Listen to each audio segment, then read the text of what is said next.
महाराज,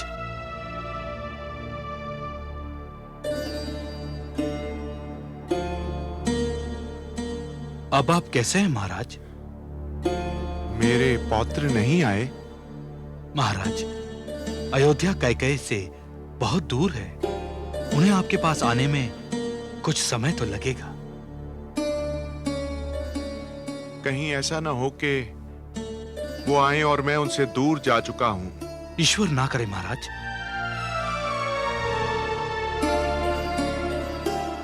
मैंने कुकस्त को भेजकर भूल की। मुझे स्वयं ही अयोध्या चले जाना चाहिए था। पिताश्री, लीजिए, आ गए आपके पौत्र। कहां? पिताश्री, आ गए तुम? नाना श्री, मेरे चरणों पर क्यों झुक रहे हो? मेरे गले से लग जाओ। आओ आओ। नाना श्री, बहुत विलंब कर दिया आने में। नाना श्री, मामा श्री ने हमें जैसे ही बताया कि आप अस्वस्थ हैं, हम तुरंत ही अयोध्या से चल पड़े। अब आप अच्छे हो जाएंगे नाना श्री। निसंदेह अच्छा हो जाऊंगा। तुम दोनों को ना देखने का दुख ही तो मेरा रोग है। महाराज, अब मैं चलता हूं। मेरी आवश्यकता हो तो मुझे तुरंत बुला लीजिएगा। अब तो ना मुझे आपकी आवश्यकता है और ना आपकी औषधियों की। मेरी प्राणदायी औषधि मुझे मिल गई। वैद्य जी। अच्छा, प्रणाम। मेरी पुत्री कैकेयी कैसी है? वो सर्वथा ठीक है नाना श्री। बस आपको स्मरण करती रहती है। और मंत्रा? वो भी ठीक है नाना श्री। आओ आओ। नाना श्री,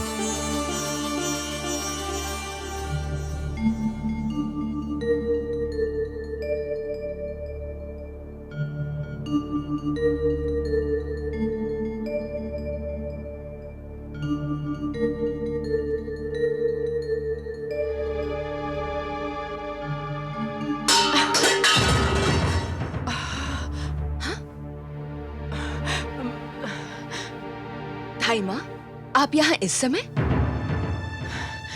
अभी तो भोर भी नहीं हुई है। क्या कर पुत्री, नींद ही नहीं आ रही। धाई माँ, आप उल्टी सीधी बातें सोचती रहती है ना, इसीलिए आपकी नींद भी उड़ गई है। नींद तो मेरी उसी दिन उड़ गई थी जिस दिन मैं अयोध्या आई थी। पर न जाने आज मेरा मन क्यों इतना व्याकुल है। लगता है जैसे कुछ अशुभ होने वाला है। अशुभ होने वाला है? सत्य तो ये है, आप रोगी हो गई हैं। क्यों? मुझे क्या रोग है? संदेह और शंका का रोग। धाई माँ, आपके इस रोग की औषधि तो वैद्य के पास भी नहीं है। अब जाइए और जाकर सोने की चेष्टा कीजिए। जाइए धाई माँ।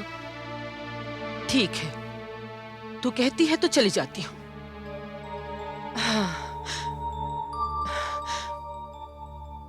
पर सत्य बेटी, आज मेरा मन बहुत व्याकुल है। धाई माँ, आप जाइए।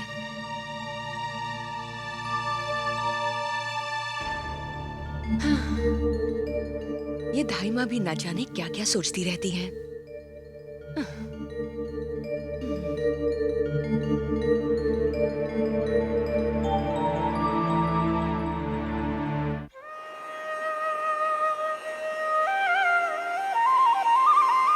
ओम रवये नमः। ओम भास्कराय नमः। ओम आदित्याय नमः।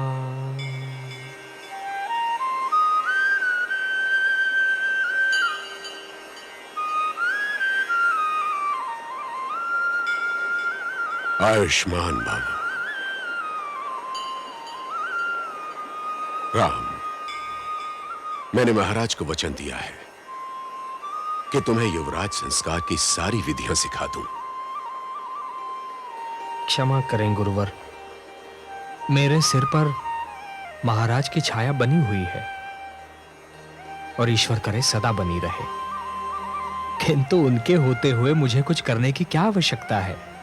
ऐसा नहीं है प्रिय शिष्य, युवराज का पद राजा के पद से कम महत्वपूर्ण नहीं होता। राजा की अनुपस्थिति में युवराज को समस्त अधिकार प्राप्त होते हैं। उन अधिकारों के साथ कर्तव्य भी होते हैं जिन्हें निभाना पड़ता है। मैं तुम्हें यही बताना चाहता था। गुरुदेव, मुझे राजा के अधिकारों से भी अधिक राजा के कर्तव्यों के विषय में बताइए। सुंदर विचार है तुम्हारे राम।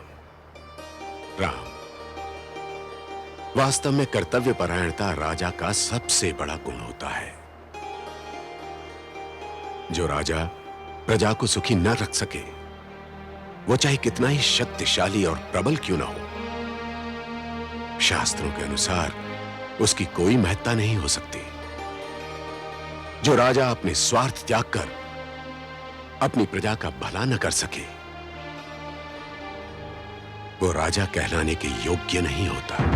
गुरुदेव, मैंने आपका कथन अपने मस्तिष्क में सुरक्षित कर लिया। त्याग, दया, क्षमा, न्याय, रक्षा करने की क्षमता और शासन की योग्यता, राजा के ही भांति युवराज के भी यही गुण होने चाहिए। और सौभाग्यवश ये गुण तुम में पहले से ही विद्यमान है। गुरुवर, राम, राजा की ही भांति युवराज के भी स्वतंत्र विचार होने चाहिए। उसे किसी से प्रभावित नहीं होना चाहिए।